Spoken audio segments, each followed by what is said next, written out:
नमस्कार, मी पंजाब डक 10 आणि 11 ऑगस्ट पर्यंत आणखीन आता ही पाऊस चालूच राहणार आहे, म्हणजे दररोज वेगवेगळ्या भागात पडणार आहे म्हणून हा अंदाज लक्षात येता।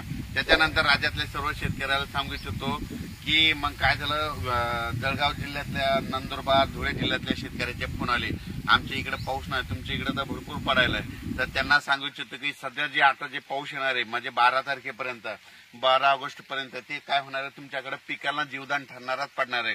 पण तुम्हाला काय होईल, जे 14 ते 18, 20च्या दरम्यान जे पाऊस येईल, 14 ते जवळपास 22 तारखेपर्यंत जे पाऊस पडेल ते मात्र तुमच्या जळगाव जिल्हा, धुळे जिल्हा, नंदुरबार जिल्हा, त्याच्यानंतर बुलढाणा जिल्हा, संभाजीनगर, इकडे कन्नड ह्या भागामध्ये खूप पडणार आहे म्हणून हे लक्षात घ्यायचं। कन्नडच्या काही शेतकऱ्याचे फोन आला, आमच्याकडे पाऊस कमी आहे, तर त्यांना सांगतो आज देखील तुमच्या इकडे पाऊस पडणार आहे म्हणून हे लक्षात घ्यायचं। त्याच्यानंतर अहिल्यानगर भागाकडे देखील आज चांगला स्वरूपाचा बऱ्याच भागामध्ये आज रात्रीपर्यंत पाऊस पडणार आहे म्हणून हे लक्षात घ्यायचं। त्याच्यानंतर सातारा, सांगली, सोलापूर, कोल्हापूर, धाराशिव, लातूर, पुणे तिकडे तर पाऊस हे 12 तारखेपर्यंत हे दररोज वेगवेगळ्या भागात चालू असणार आहे म्हणून हा अंदाज लक्षात घ्यायचा।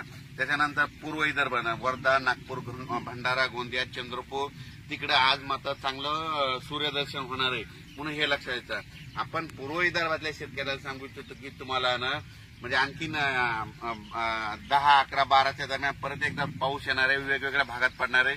पूर्व विदर्भात आणि पश्चिम विदर्भात म्हणजे 6 आणि 5, 11 जिल्ह्यामध्ये दररोज या 12 ऑगस्ट पर्यंत दररोज वेगवेगळ्या भागात जोराचा पाऊस पडणार आहे, मोठ्या थेंबाचा पडणार आहे म्हणून हा अंदाज लक्षात येतात।